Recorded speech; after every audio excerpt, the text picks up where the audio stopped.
Good morning, good afternoon, good evening to the bookish corner of the internet, though I think it's really less of a corner, more of a beautiful rotundra. And my name is Madeleine. My name's Rebecca. See, we're internet friends, and we became real friends, and we like to read.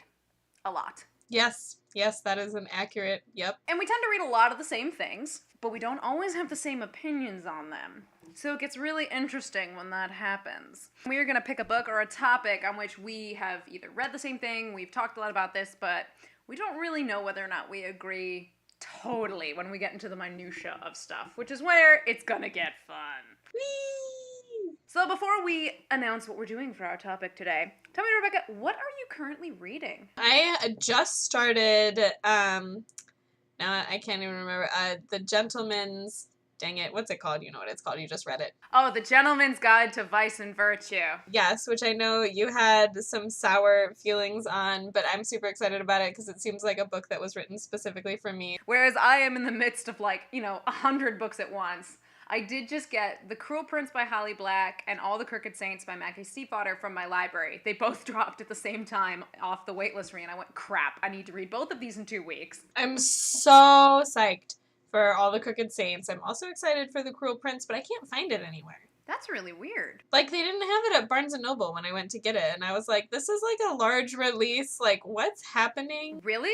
Because I've seen it, I went to mine and it was on the teen bestsellers, it was on end caps, it was on tables. Because it should be, because it's like a huge popular book by a very popular author, like... Maybe yours was sold out. It's possible. It's also possible that in South Bend, Indiana, our Barnes & Noble is just on crack. Okay, there is that too.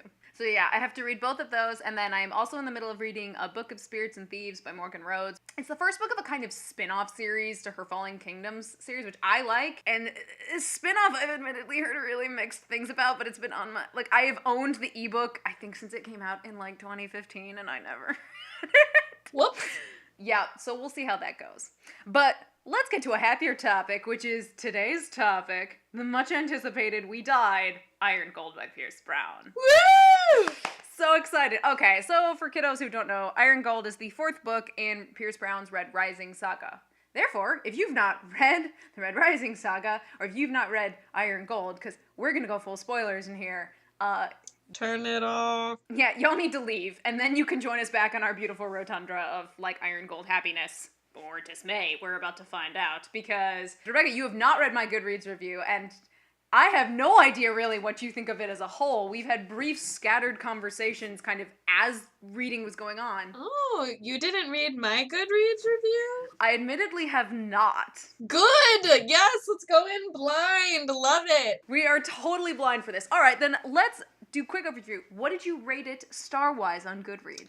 Oh, I rated it 5 stars. Yeah, I did too. Okay, we're in agreement there. It's 5 stars. I love it. We're like, it's not even a question. He gets 5 stars. I think we're both slightly trash for this series by this point, so it's sort of like, baseline 4 stars is where we're at by now. Yeah, so what was actually, and I'm sure we'll talk about this, but what was interesting for me was trying to think about it in comparison to the original trilogy, and where was it rated on 5 stars? I was going back and rereading my Morningstar review where I said, there really should be 10 stars. This was a 10-star book. I don't know that I would say that about Iron Gold, but I did love some things about Iron Gold and appreciated that they were different than the original trilogy, but I don't know, I think there was some, well, we can talk about it. I had very mixed feelings about the multiple POVs in that I loved them all. It was really interesting. I think it was important for the story, but I do have issues sometimes with multi-POV because it takes you out of each story when you switch. And there were parts of it for me where I was like, okay, I love this person and I'm glad that I'm hearing their story, but I really would like to just continue over here with what was going on with this person. So that took me out of it a little bit in a way that the Just Darrow POV of the original trilogy never did. I think that is sort of the difficulty of multi-POVs, and I know that Pierce Brown talked about how he doesn't like to outline in general. He actually doesn't. Except for with this one, he was sort of forced to make an outline because he says the issue with multi-POVs is trying to have them all crescendo at the right times. Yeah. So that when you're bopping, you have a sense of pace. And I'm like, yeah, that is something with multi-POVs that really is the hazard, is getting all of the pacings and the crescendos and the arcs to hit at the right points with each other. And then in relation to the book as a whole, I'll say with the multi-POVs, I totally know what you mean. There were times where, for me, it was really early on in the story. It sometimes took me a while to hook into certain characters. It took me a little longer, so I'd be sort of antsy while reading them. And I'll say that, I mean, of major criticisms, the only big one I have like two, but one of them is relatively minor. The one that's relatively minor is I just want more Mustang, but I want more of her in everything because I love her. Real. Why couldn't we have a Mustang POV? I would hardcore die for a Mustang POV. So that is my one, like, minor critique where I'm like, I'm not really mad at it. I just forever want more of her, and I think it would have been cool to get, but if, you know, I'm not gonna, like, die because she's not a POV. And my other thing is, I do think that there were some slight pacing issues in some of the POVs. Just at times there were moments where I went, okay, I'm kind of antsy. And maybe it was because I wanted to jump to a different POV and like, wait, you left me hanging there. And he's good at the cliffhanger because he's so rude like that. Yeah, super rude. So rude. Hashtag rude. Hashtag rude. That is Pierce Brown. So I can agree with that. I totally get that. In general, I loved it. So I'll say overall, I think what I really love about it is this is one of my favorite things that happen in like Revolution Rebellion arcs stories. I think the reason I don't love them in YA most of the time, especially in the YA dystopias, which is what this often gets lumped with, and I don't understand why, is that everything is tied up with a bow at the end and there's very little consequences to people's actions. I'm left wondering what comes next. Like, okay, great. I'll use my favorite example is Hunger Games. My biggest issue with Hunger Games is how it ends. It literally ends with Katniss killing the leader who's just taken power and somehow making it out okay. In the middle of the chaos, she's just created yet another power vacuum. And then we find out, I don't know, like a decade down the line, she's like, I mean, I've got PTSD, but like the world is cool. And I'm like, no. Explain to me how that happened, book. Right. Like, how did you get from, wow, this is a mess, everyone, like, the president is, or sorry, what the flip was her name, is just as bad as the president, all of these things are whatever, and I just killed her, and whatever. In public. And then, nope, I'm just chilling on my farm, dealing with my PTSD, and living my happy life, like, Right, I hate that. And I mean, I also tend to, in especially, again, YA rebellion stories, they're very like black and white, the obvious good guy, the obvious bad guy. And I'm like, okay, well, that's kind of boring after a while. And what I loved about the initial trilogy was that everybody was super complicated and super complex. And I went, I like and hate everybody in like equal measure, with the exception of a few supreme faves and a few supreme I will gut you if I met you in real life. Yeah. And what I like about Iron Gold, and I think the multiple perspectives really helped with this, just by the kind of the diversity of the perspectives, is seeing what has happened in 10 years. How, okay, you broke the empire, now you bought it. How's that going for you? Not great. Not great. You really screwed up. In some places, and in some places you see where, like, the price of compromise is the loss of allies, or power vacuums being filled by people maybe you don't want filling it. Like, not gonna lie, I love me Dancer. Kinda wanted to throttle him in this book, because I was like, I get it, but you're a politician now, so I kind of hate you by default. Yep. That made me so sad. Well, I thought it was really interesting. So I just, like, Pierce Brown just is incredible to me from just a total, like, philosophical perspective, because he, like, gets it. And that was one of the things that amazed me about the original trilogy, is all of the, like, thoughtfulness and philosophy that it went into, okay, our focus is on breaking this, but then what happens? Yeah, Mustang was forever that. Yeah, and so that was cool, and then in this one, it was really interesting to me, and I don't know where it's going. I'll be interested to see where it's going. Having some of the other colors, but also just the difficulty of, you broke the empire, but still the people who are in power are the Golds. Mm-hmm. And sort of the, like, complicated nature of that, because then so many people are like, okay, what's really different? And in a lot of ways, like, what is really different? And sure, like, people are freed from slavery, but you have, like, Lyria, who's in the camps, because it's like, okay, what are they doing now? And they haven't really overhauled their whole, like, commerce system, or done a whole lot to think about what it means to have a different world. All they've been is like, okay, here's the power structure that we had before, and now we're adding more people to it, and that's how we give them power. Which is not wrong, but it is incomplete. And it's really, really cool to me that, like, he's aware of that. Oh, yeah. And that he created that world and, like, played with that. And to me, it's a question of, like, now we're at the question of, are the golds, like, should they be in power? Even the good ones. Because, like, hello, you can't get much better than Mustang. She is the queen for a reason. Right? She's our queen.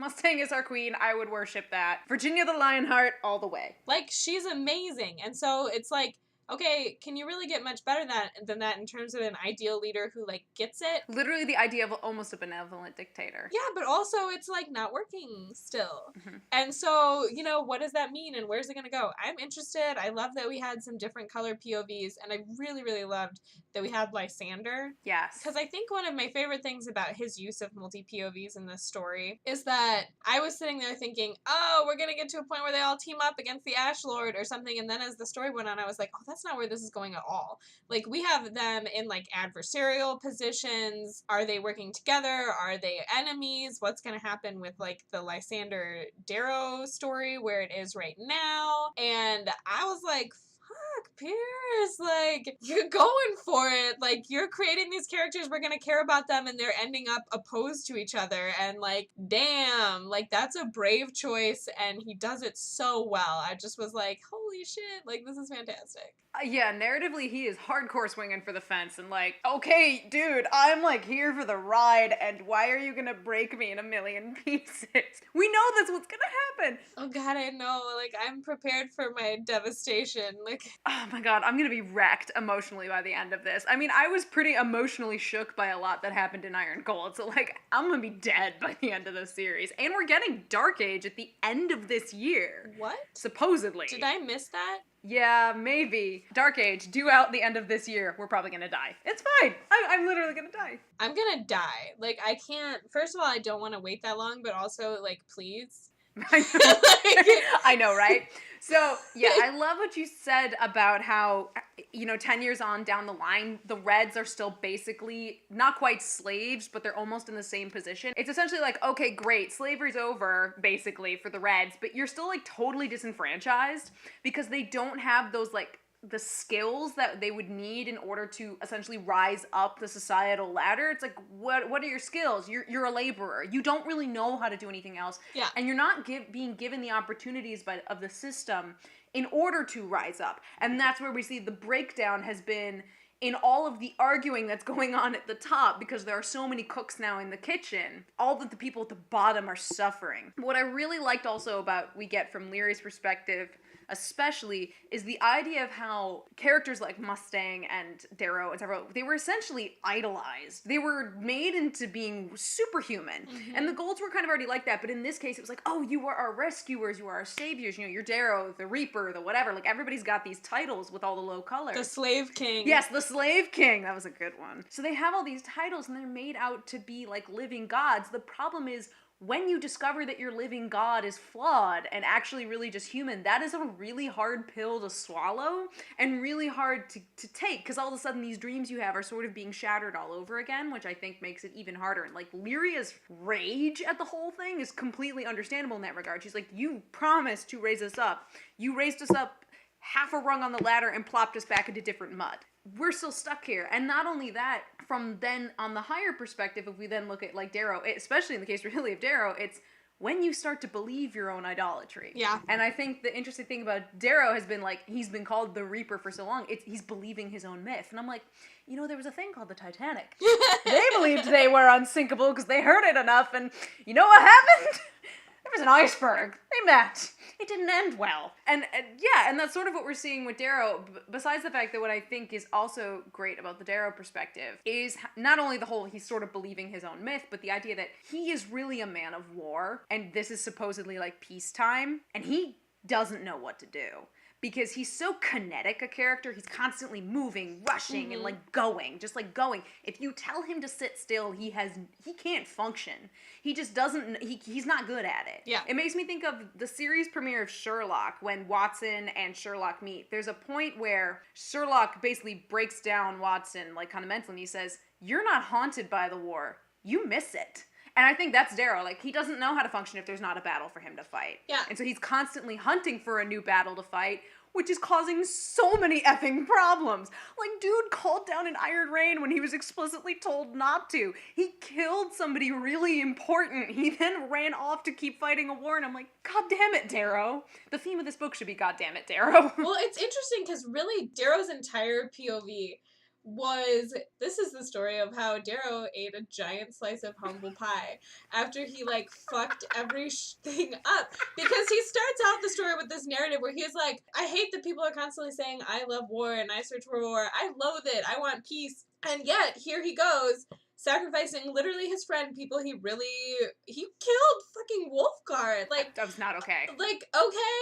And just because he was so convinced that he was going to be the one to end the war, and, like, he never realized that that's really him wanting to fight the war, and he had this whole thing about, like, himself as the Reaper, and, like, these things were like, I am the Reaper, and I'm going to do this, and I'm going to do that, and then they finally get to the Ash Lord, who is literally, like, withering away in bed, and is nothing, and at this point, he has killed, like, people he cares about, he has pretty much estranged himself from his family, potentially broken his marriage, definitely broken his son's heart, like, absolutely destroyed the relationships that should matter to him. He's endangered his best friend who has, like, a kid coming, and, like, all of this stuff, and then he freed fucking the Minotaur for all, like, this whole thing, this whole, like, gamble in this game that he was just so convinced that he was right about, and then at the end it's like, fuck me. And, like, how do you recover from that? Because you can't even, like, he can't go back to the Senate and be like, well, I wasn't right to do this for this reason, because he was wrong. And just, like, him having to, like, realize that, and that he's not invincible, and he's not right all the time. Like, that was just really interesting to me, where the story started with, you find out he's completely, like, disobeyed the Senate and thinks himself above the law, but is like, at least I'm right about it. And there's these concerns from Dancer, which are not wrong, about him being a tyrant, because he won't listen to anyone, and he convinced that he's right about everything. And Darrow's kind of like, well, they think that, but it's just because I have been right. And, you know, like, I just know I'm right about this. And then for him to have that, like, huge realization of how wrong he was, and the extremely serious consequences that came with that, like, it was so good. Yeah, like, that was just like, damn. Especially because as readers, like, we went on this journey where Darrow was kind of like this, like, unstoppable hero. Like, he was a very human, very complex, like, he did bad stuff, he made wrong decisions, whatever, but overall, like, he was the Reaper of Mars. Like, he brought down the fucking Empire, and, like, was this, like, unstoppable force, and it was really, really interesting to me to be on that journey where finally, like, you see he's not. Like, that's not who he is. He's still a human. And he makes some pretty fucked up mistakes, and the more power he has, the bigger the mistakes are and the bigger the consequences, and I'm just excited to see where that goes. Yes, especially because we also know that Lysander's about to head out to where the Ash Lord is, and we're like, oh, shit! That's not good at all. Fucking Lysander, who I just want to, like, give him a hug and be like, child, I love you, but you would really need to work on your decisions, and it's not his fault. He was raised on the run, he didn't have a lot of experience with, like, most normal things, and that's fine. But also, Lysander, no. Honey, no. Yeah.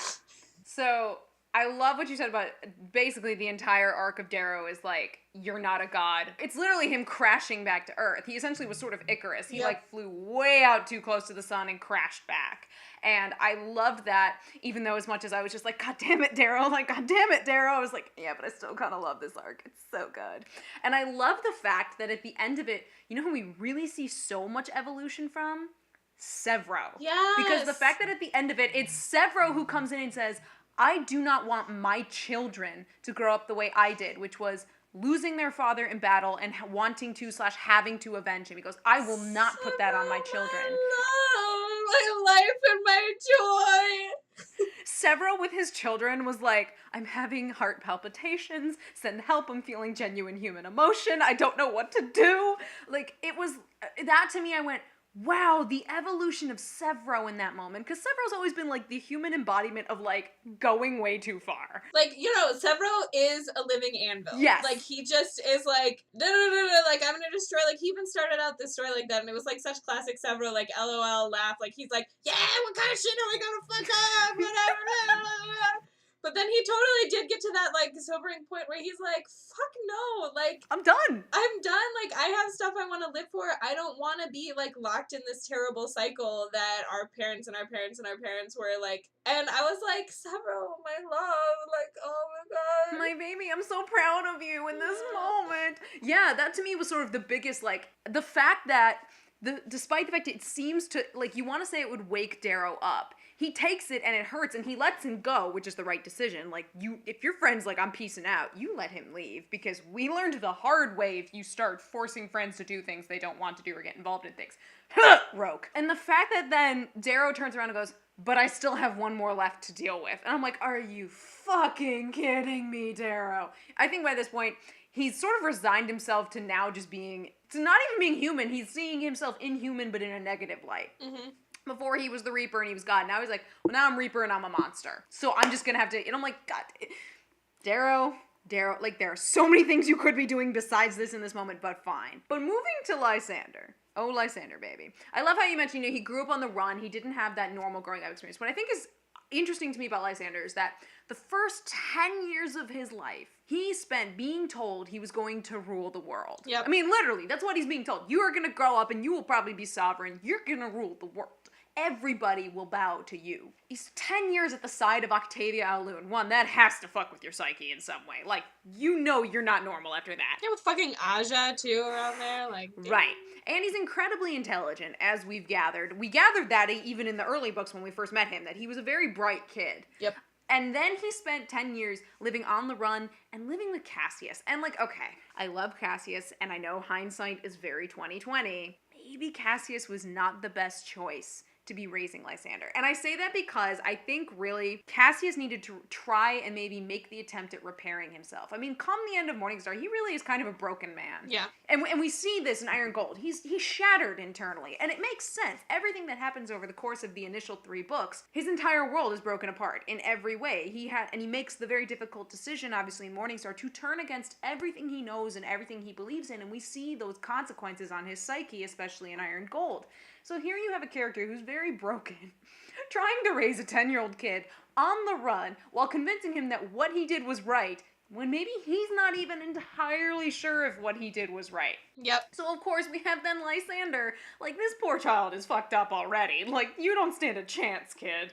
And you made the point to me that I thought was right. He's a character who has a lot of passion. He wants some sort of noble cause, but he has, like, no direction for any of his passion. He doesn't have anywhere to put it because he's not in power anymore. He's living on the run. He's like, I have all these ideas, these things I want to do. I want something to believe in. And because Cassius can't fully convince him, he's left in this really awkward state, which I think is why when he gets to the Moon Lords, and first off, I love the Moon Lords. I loved going back to the Rim because I loved it in Morningstar. That was fantastic. Oh, they are so cool because you see how they are, like, seemingly cut from a different cloth as opposed to, like, the interior golds, like, and yet you see how they are also gold. To me, I go, this is like what the Iron Golds of old must have been like. Like, I bet they were like the Moon Lords. There's something about this old school, we fight to the death for honor, like, all this. I'm like, I'm about this. This is my crack. I love this. Yeah, no, their whole, like, everything about their lore and their customs and everything that happened in that, I was just like, this is fucking awesome. Like, yes, please, we'll take seconds. Thank you. Exactly, which is why I can see, like, the moment Lysander sort of gets involved there, he makes all the decisions that make me want to wring his neck, but I'm like, God damn it, I understand why you're making these decisions, because I can see where you've come from and where psychologically you're at, that you would decide to do this. Even though I want to shake you and be like, God damn it, Lysander, I trusted you, I believed in you, I'm so angry at you, how dare you? And then also, we need to talk about Cassius because, okay, first off, I know I say, I need a fucking body or I don't believe it, but he's not dead. I'm pretty certain by this point that he's probably not, but if there was any author who would dare to kill a character like that off screen, it would be Pierce Brown, because he's frequently shown that he's like, death comes for anybody, and it's not always glorious, sometimes it just happens, and I'm like, you asshole, you take so many of my faves from me, my babies, please don't, I can't believe I'm saying this, don't take Cassius from me.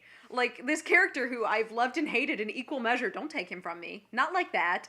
because I want him to show up and, like, smack some sense into Lysander. Yeah, I feel like his story is, like, super unfinished, particularly related to Lysander, particularly related to where they're going right now.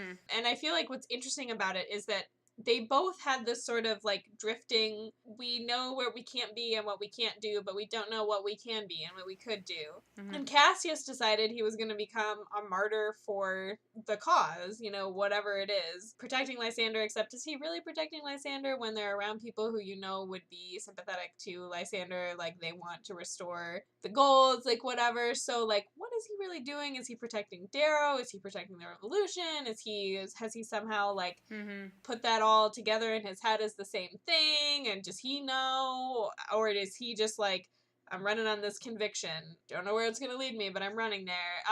And I feel like he has a lot of room to grow and to do something interesting.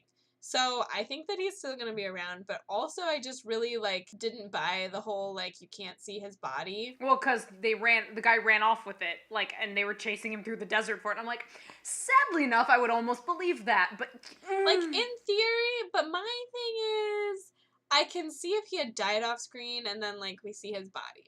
But if there's no body, I'm like, I got question marks. He ain't dead. They're doing something with him. I don't know what it's gonna be. It's gonna be awful, and it's gonna, like, break us, because it's surely gonna break him, but he's still kicking. Again, my only argument for it is that Pierce Brown Wood, he's frequently cut off characters in the middle of their stories. Let's never forget Pax. Don't talk to me about Pax. Don't talk to me cut about off Pax. in the middle of his story. Don't talk to me I'm about never Pax. okay.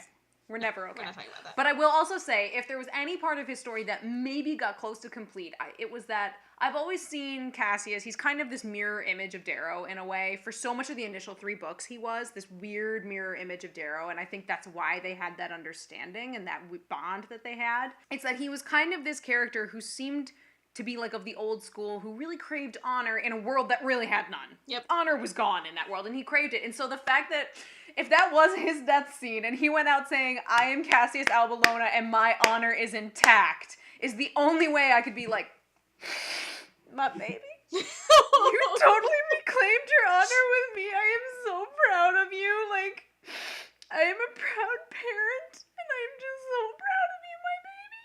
I'm so proud. That was literally my moment of, like, I started crying at that moment. Like, I was so proud of Cassius in that moment. I went, my child, I'm just so happy for you, the golden boy who's, you know, despoiled probably about half the men and women on Mars, because you open bisexual fiend. We know that you despoiled everybody. So, yeah, so good.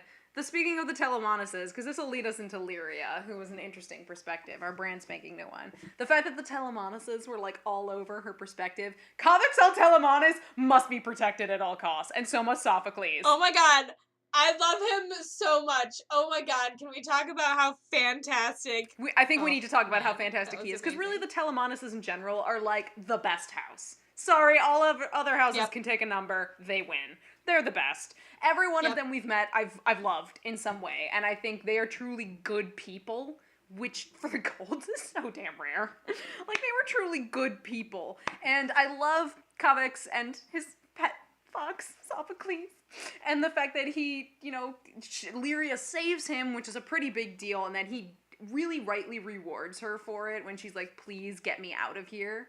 And he's, like, gets to sneak the jelly beans in, and then, like, oh my god, he is my favorite. And he has one of my favorite quotes, which was, sometimes, little one, it's best if the rest of the worlds think you a bit mad. And I was just like, my fave. He had some amazing quotes, because there was also that one, right, when he picked her up. I don't remember what it was. So many good quotes coming out of Let me see if I can find it while you continue to gush about him. About Cavex, because I love him. I love his beautiful little speech, because, I mean, when he and Lyria meet, obviously, she's just lost her whole family. Sidebar, Harmony, that bitch. I'm sorry, there's nothing Pierce Brown could do to make me like her by this point.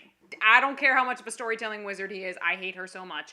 And the fact that she burned down a red camp makes me even angrier at her. Like, I always hated Harmony. I hate her. Literally the worst. I was kind of okay with her in Red Rising. Like, I understood her anger, and I got where she was coming from. She's what would have happened if Darrow had not been around good influences and not been able to, like, kind of temper himself a bit. Like, she just hardcore rage spun out, and, like, I'm done with her. I don't like her in any way. She's so far gone. She's almost inhuman by this point. But the fact that Lyria meets Kavix in this horrible moment of tragedy, and the only person she has left of her family is her blind cousin, who's such a sweet bean, and I love him. Okay, this is the perfect segue into the quote, by the way. Is it the one that I'm thinking of? Probably. I know it may be impossible to believe now, when everything is dark and broken, but you will survive this pain, little one. Pain is a memory. You will live, and you will struggle, and you will find joy. And you will remember your family from this breath to your dying days, because love does not fade. Love is the stars, and its light carries on long after death. That was literally the quote I wanted to get to. I, died!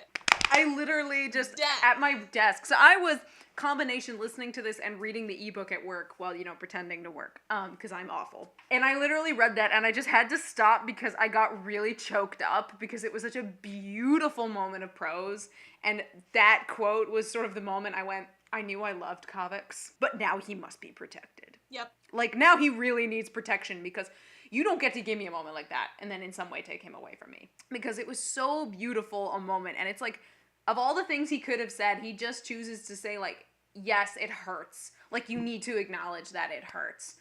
But, and he's really, what gives her the kernel of, like, the moral arc of kind of her story is learning to not just accept pain, but knowing that you can do other things, you can let go of that pain, and you're not shaming the memory of those people. It's like, you're gonna love them, no matter how, you're allowed to be happy, Yep. even while having suffered this tragedy. Which, like, that is literally her final thought in the story before she gets cut off so rudely. Because goddamn it, Victra, goddamn it, Victra. Yeah, because we can't have nice things. Like, that is the whole arc of her character, really, through that story, and the fact that it starts with that beautiful passage from Kavix is just so great. It's so great. It's so great. And I think it's important also for her arc that she be with someone like the Telemonases and Kavix, where she's like, the Golds are just people. Yep. And, like, there are some, like, just good people, even if they're gold. Because I think there is, despite 10 years on the road, there's still really, it's not really a caste, but what do we call it? Colorism? I mean, I guess we could almost call it racism, essentially. Like, they all hate each other still. No, it's like super racism. And what's interesting is there really doesn't seem to be, like, a lot of crossbreeding. No. Like, even still, like, there's nothing you run into, like, Sevro still gets called a half-breed. Yeah. And you don't really hear about or see, like, other couples that are different colors, or, like, hear about, like, these new kids maybe running around that are, no, it's like people are still sticking to their own colors. And I do also wonder if part of that is because they've been, by this point, so genetically engineered. I mean, we know that in order for Sevro to be born, it took, like, surgery on his mom for it to happen because genetically they were incompatible, the golds and the reds. So I'm sure part of that is, like, hardcore just racism. All the colors don't really totally like and trust each other. And then also I wonder if part of it is, like, a physical thing, like, genetically, on a genetic level, they can't quite breed, for lack of a better word. Maybe. I don't know. I'm like, this is me throwing, like, shots in the dark going, I'm not entirely sure how that works by this point, because 10 years on the road, we're not talking really about the eugenics, because that's not sort of the focus of this. It's no longer the rebellion. Now it's the, you broke the empire, now you've bought it, how's that going? And it's like, yeah, not great. But I thought Lyria was probably the most important perspective, like, in terms of the thematic content of the book of, like, you've bought the empire, and so, like, how's it going? And you need it from someone on the ground level, from, like, the most disenfranchised group, the Reds. And her actually having been a Red, like, a low Red in the mines and now being risen up, I think her perspective thematically was one of the most important of the whole book, because she's the one who's opening us up to, like, what's really going on. And as much as I said earlier that I found her a little hard to gel with at first, and I think it's because I don't like any perspective that rags on my faves. They're my faves. How dare you talk about my babies that way? You come into my house and you disrespect me in this way. But at the same time, I'm going, yeah, but she's right. But she's got, like, a really good point, and oh, shit. Yeah. Damn it. Then I start looking at my faves like, boys and girls, what we doing? What's good? But I did like her, and her little moments with Pax were kind of cute. Yeah. But Pax is a sweet bean. Look, I love Pax. Pax is, like, my child. Pax is, like, I love absolutely him. My child. I do have to say about Lyria, I had a hard time with her. Mm-hmm. And I think part of it is, I agree, her perspective was, like, super important, and it was important for a lot of reasons. I think the problem that I had is for most of the book, it felt like it was really just there as sort of this, I don't want to say, like, preaching, but, like, here's this perspective that's important about the world. Mm-hmm. And it didn't feel really like that there was anything, like, her story was going anywhere. It didn't feel like there was a lot of, like, plot to it. And then even when it did, and when it got involved in sort of the larger plot, it was mostly that, like, things were happening to her. Mm-hmm. And she was a tool that other people were using. Mm-hmm. And so that, like, bothered me, not from, like, a literary perspective, but just, like, I had a hard time connecting to her. I had a hard time really, like, feeling like she was important, and Mm-hmm. I like, understand why her perspective is there. I think she's the one that I'm most looking forward to seeing what the hell happens to her in future books and, like, where this goes, Mm-hmm. because it did feel like in a lot of ways, like, she was inconsequential, and the reason that her POV was there was just to, like, give us a window into, like, another part of the world, Mm-hmm. and to see the things from a different perspective, which I do think is important. But it felt like the other actors were way more actors. Like, they had, even Lysander, who a lot of the times it was like things were happening to him, Mm-hmm. you could still see the, like, meta arc of his story, and, like, he's a major player in the Empire versus Rebellion, and he's, like, one of the last pieces that the Empire can hold on to. Mm-hmm. And so even if things are happening to him, you see how he's going to have an effect on the larger story, and with Lyria, I just don't see it. True. Like you were saying with Lysander, you can see how in the macrocosm of things he fits in, and definitely in terms of, like, the major arc of, say, on the bigger scale of, like, the Ash Lord, and okay, we still have these factions that haven't quite joined with this Solar Republic. Mm-hmm. We get how he's playing into it even when he's way out on the rim.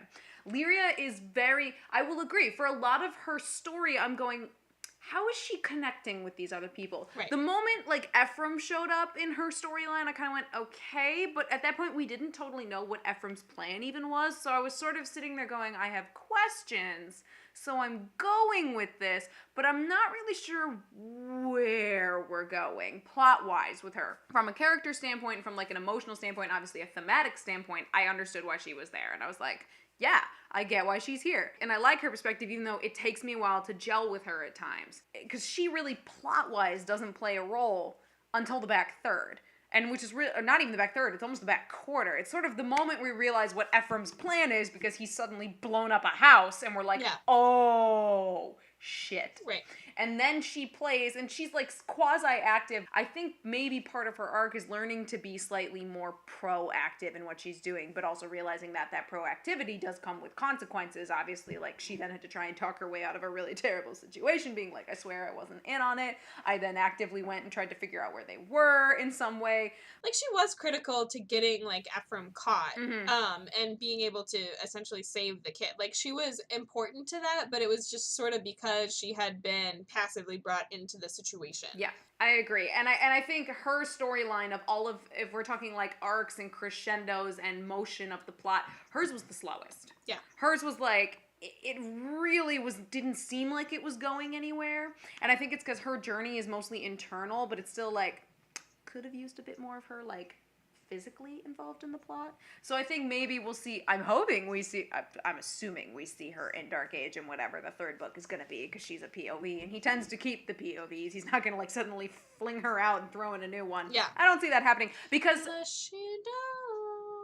Well, he did say he really liked Lyria. Like, he liked writing her. I think he mentioned she was one of, like, either the earliest ones he kind of came up with, or something like that. It was one of the various interviews. That wouldn't surprise me, because he has a thing for Reds. He does have a thing for the Reds, so it would make sense. And so, yeah, I'm very curious, especially given how her story abruptly is sort of cut short in the end of the getting kidnapped by servants of Victra. And as much as I'm mad at Victra, I completely understand Victra in that moment. Because I'm like, even if she wasn't a part of it, that is Victra's child. Victra is not going to stand for that in Anyway, I actually talked with my dad about this because my dad has finished Iron Gold. So we had a brief chat about it and he liked it, though he found Darrow a little self-pitying for most of the novel. Yeah. And he thought it was a little slower. And at the end, he was just like, when I mentioned the whole thing with Victra, going, knocking out Lyria and kidnapping her when Lyria just suddenly became really important in terms of a player in the game, my dad's like, but that's her kid. He goes, it's not even a question. That's her child that got abducted and kidnapped, and this girl was a part of it. He goes, it's not even a question. He goes, no, you kidnap that motherfucker and you take her. And I'm like, yep. Okay, fair enough. I'm not a parent. I'm not quite on that perspective. Like, I get it, but I can understand how if you're a parent, you viscerally resonate with that. I just love Victra so much. Oh, she's great. She's my savage queen, and I love her. Okay, so then the one perspective we haven't talked about is Ephraim. My child! My stupid, ridiculous, idiotic child. He's a dumbass. And I said there was a point where he's another character who like most of these really, it's pretty much all of Pierce Brown's characters because he writes such beautifully, relatively realized and three-dimensional characters. When they do things I don't like, I understand why they're doing them. And that's almost what makes it more frustrating because I'm like, God damn it, you're actually a person and it makes me mad. So Ephraim is a really great perspective, somebody who was in the Rising, who's now very disillusioned with it. And we totally get why. I mean, he was on the front lines of the Rising, saw all the hard compromises that had to be made and is now wondering were they ever even worth it. So, okay, was Ephraim actually a character in the other one? Because I know Trig was. Now, this is where my memory's a little fuzzy. He got mentioned because we knew Trig had a fiance / was married, and we knew that he had a husband, or fiance at least, was mentioned many times. Yeah. I can't remember if he was mentioned by name. I know Holiday mentioned having to tell Ephraim after Trig died. I cannot remember if Ephraim actually showed up. So I think he was tangentially just mentioned. Yeah. So we knew about him tangentially, but, like, we'd never really met him. Yeah, I don't think we had, because when we, like, first met him and then it, like, clicked in, like, who he was, I just remember being like, oh, like, I know how he fits into this, but am I, like, supposed to remember him? Because I don't really remember him. I don't necessarily think we were supposed to, because I do think we just heard about him, like, he was a tangential character we knew he existed, but we never really met him. Okay. And so it admittedly took me a second to realize he was Trig's fiance, and then I was like, oh, God, my Trig feelings, they hurt. So Ephraim is this character who, kind of like Lyria, has a lot of rage and a lot of anger, a lot of loss, a lot of pain, and we totally get it. But Ephraim, hold on, I need to address Ephraim. Kidnapping 2 innocent children is not how you fix that. Pax and Electra are not responsible for the sins, real or just perceived, of their parents. Like, I cannot stress, children are not responsible for the sins of their forebears. And when Volga called him out on that, I was like, my queen, my aesthetic. I love Volga so much. Volga Protection Squad, like, up in arms over here, just like... I can't even handle how much I loved Volga. She is the most precious and of precious their things. dynamic was one of the most heartbreaking. That final scene when she, like, finally confronts him about, like, the decisions he's made and, like, who he is and whatever... I was just like, I'm, like, dying here. And then, like, thankfully he redeemed himself a little bit. I'm gonna be honest. Like, he sucks. He made some sucky choices. Yeah, he does. He is not great, but I loved the living shit out of him. Like, I know! every time we were in his perspective, I was just like, I love him so much. I could have been in his perspective the entire story. Like, I was so about Ephraim. And so I was like, whatever. But then, when he finally, like, made the decision, like, what matters to me is protecting Volga and getting her out of the situation that she's in because of fucking me, because I'm a fucking terrible person. Yup. I was like, Ephraim! That was his one moment, because I agree with you in that, like, he sucks, basically. He makes these god-awful decisions, and he treats people so terribly. Now, yes, I understand. He's a dude who's in a lot of pain, basically, and he's lashing out because he's in pain, and he's angry, and I get that. But holy shit, he treats people like shit. Yep. He treats Holiday like garbage. He treats Volga like worse than garbage. Yep. And that was, to me, the worst part. And when she finally was like, if I weren't useful to you as a weapon, what even would I be? Like, the fact that she gets to finally confront him on it in the best way, I went, louder for that asshole in the back, Volga. Like, thank you so much, my bean. And she's so sweet. And this is where I have to address Pierce Brown and be like, please don't take her from me. You have a tendency to take the big, strong, sweet beans from me, and I need her alive. I love her more than I loved Ragnar, which is, like, saying a lot, because I loved Ragnar. Like, I loved Ragnar. Like, there was, oh my god, and I'm still not over that. Mm-mm. But Volga, I was just like, I can't handle this. Like, I love her so much. I literally loved her from, like, her introduction. I was suddenly like, I love this woman. I'm on the Volga protection squad. I need her protected, and now I'm very nervous for her because if I love characters in this series, nothing good happens to them. Nope, they die. I know. It's terrible. And it's awful. Terrible things happen to them. This is what happens in this series. I have a confession, and then I have to read another quote because this was, like, my other favorite, like, overall quote from the thing. Go for it. So, my confession is, I don't know if I missed something or if this was true of multiple people, but I did not at first know that Philippe was Ephraim in disguise. Ah! And so, definitely, the first time Philippe appeared, I almost sent you a message that was gonna be like, oh my god, I ship Philippe and Ephraim so hard, I hope that they meet. And then, like, the next thing that happened was Ephraim's POV, where he's, like, talking about being Philippe, and I was like, god damn it. God damn it.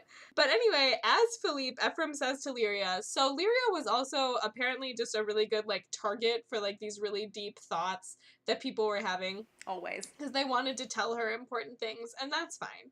So he says to her, don't let them make you feel small. You are a world entire. You are grand and lovely, but you have to see it before anyone else does. And I was like, are you fucking kidding me? Like, that and, like, that. It's so beautiful. The words! Like, I can't handle it. It's so beautiful. It's not fair. Oh my god. I'm the looking. thing is, like, what killed me about their whole dynamic, too, like, Ephraim as Philippe, like, befriending her so that he could fuck with her, so that he could kidnap the kids and, like, basically screw her over, is that you know, and, like, you, not only just from his POV, but, like, from hers and, like, the way they interact, that he actually, like, gave a shit about her and, like, did actually care about her. And so, like, that's how fucked up he is inside in his head, that he was still like, okay, I'm gonna go through with this anyway.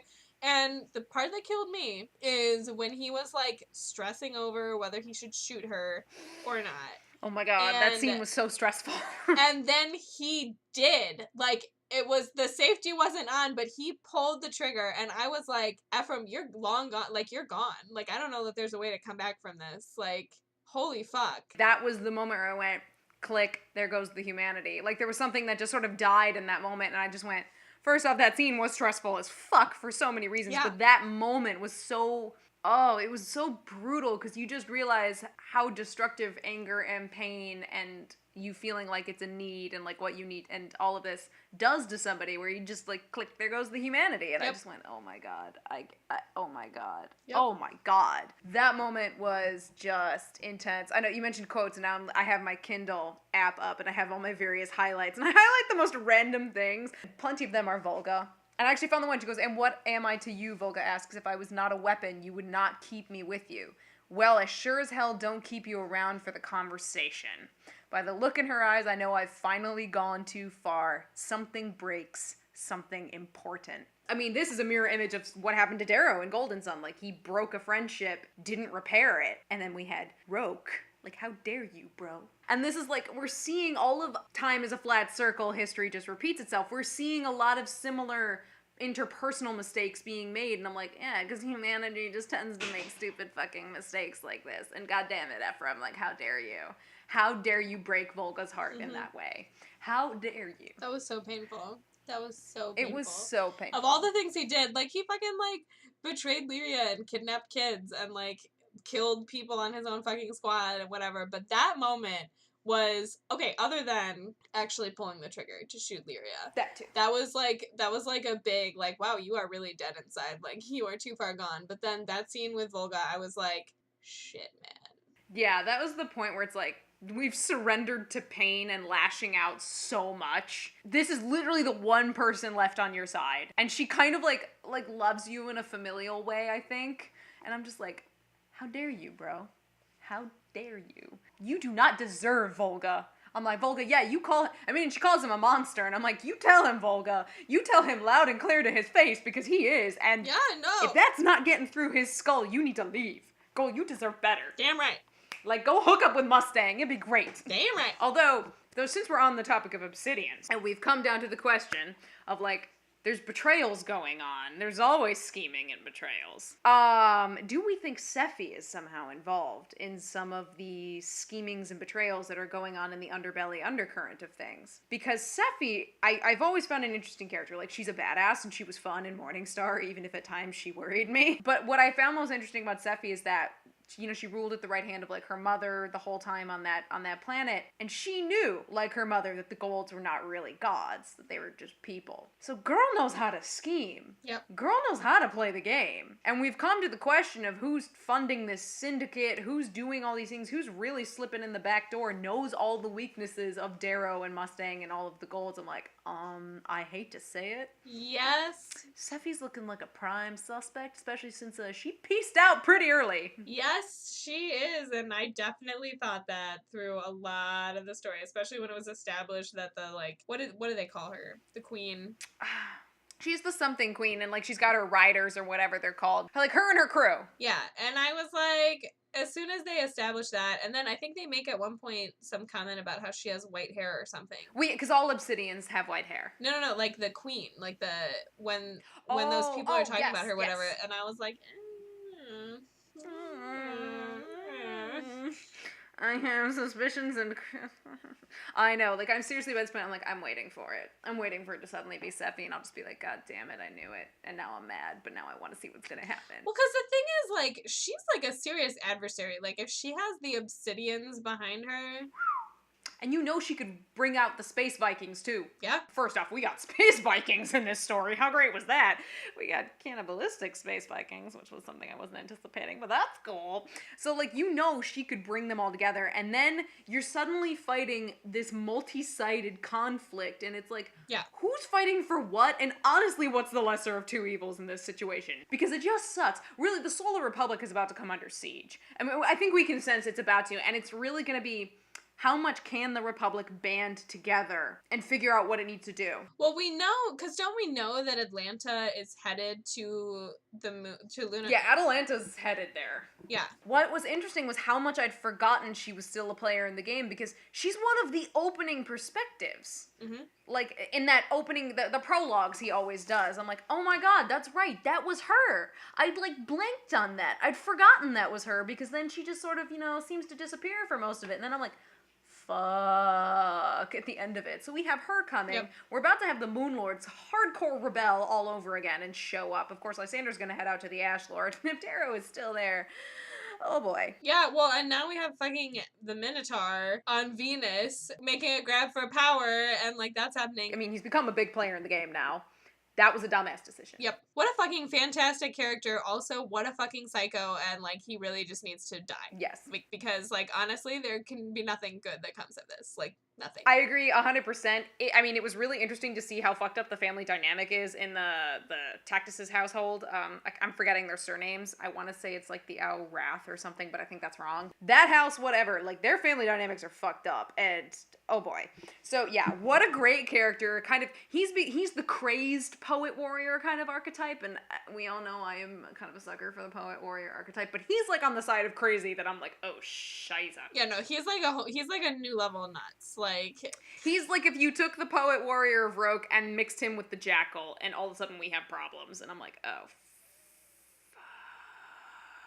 Ultimately, I think this book really set off a good direction for what we're gonna get. One of my friends who loved the initial trilogy, he was really hesitant about book 4, because he's like, I don't know if really he should be continuing the story, and I go, I really think he should. I think this is an important aspect where we need to continue the story in this direction, because, yeah, you broke the Empire. Yeah. So what happened? How'd it go?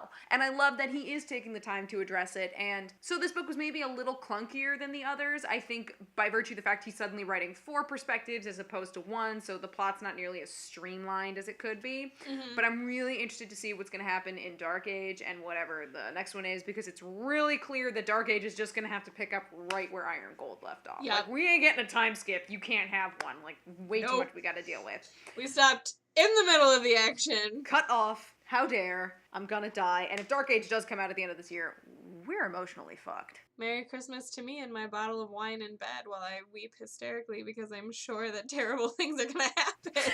Yeah, you'll be drinking wine. I'm gonna have my bottle of scotch and I'll be drinking it like, this is so good and I hate everything. I mean, this is what happens. Red Rising. Stay for the emotional trauma. That is legitimate. That is exactly how it goes. Oh my god. Okay, yep. So I think in general with Iron Gold, we agreed. Yeah. We pretty much agreed on just about everything. Pretty much everything, yeah. Well, maybe next time we're gonna have some more disagreements. Thanks for watching me ramble today. If you'd like to see more from me, go ahead and click that button with my face on it. It'll take you to my channel, where I ramble about a whole lot of different things. Got some thoughts of your own? Go ahead and leave them down in the comments. And make sure that if you want to see more ramblings from me, you click that little subscribe button. That's it for me today, you guys, so until next time, cheers.